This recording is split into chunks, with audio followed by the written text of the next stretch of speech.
जय माता दी। हम समस्त हिंदू जनमानस के ऊपर भगवान शिव की, मां भगवती की कृपा दृष्टि बनी रहे, यही आशा करते हैं। हिंदू जनमानस आज के समय में हम समस्त लोगों को यह चाहिए कि हम अपने हिंदू धर्म ग्रंथों के बारे में, अपने देवों के बारे में, अपने देवियों के बारे में ज़्यादा से ज़्यादा जानने का प्रयास करें। क्योंकि अगर हम अपने देवों के बारे में, अपने देवियों के बारे में, अपने धार्मिक ग्रंथों के बारे में जानकारी नहीं लेंगे तो फिर इस स्थिति में आज जब दूसरे धर्मावलंबियों के द्वारा हमारे ऊपर तमाम तरीके के आक्षेप किए जा रहे हैं, तमाम तरीके के व्यंग कसे जा रहे हैं, तमाम तरीके के दोषारोपण किए जा रहे हैं, उन समस्त चीज़ों का हम तर्कसंगत उत्तर नहीं दे सकते। इसके लिए जरूरी यह है कि हम अपने धर्म ग्रंथों का अधिक से अधिक अध्ययन करें, जानने का प्रयास करें कि क्या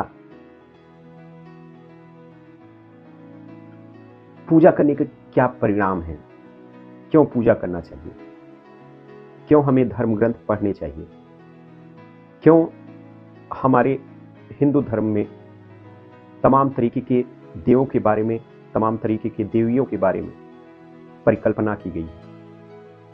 क्या कारण है कि ये तमाम तरीके के देव हैं, तमाम तरीके की देवियां हैं, इनके अलग अलग अपने वजूद हैं, अपने सामर्थ्य हैं। इन सब के पीछे का कारण क्या है? क्या कुछ है ऐसा जो विशेष है?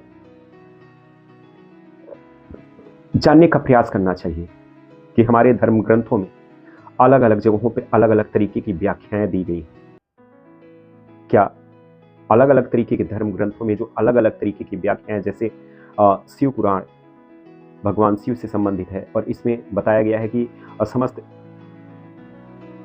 ब्रह्मांड का उत्पत्ति स्रोत भगवान शिव है।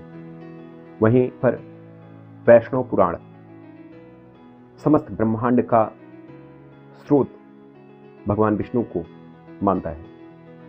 वहीं पर मां भगवती का पुराण श्रीमद्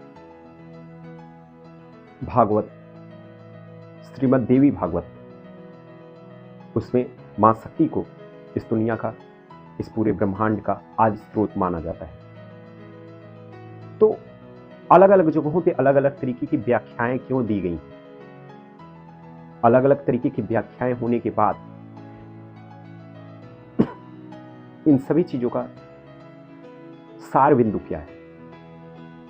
भगवान शिव को हम जलाभिषेक कर रहे हैं, क्यों कर रहे हैं? क्या इसका कोई तार्किक उत्तर है?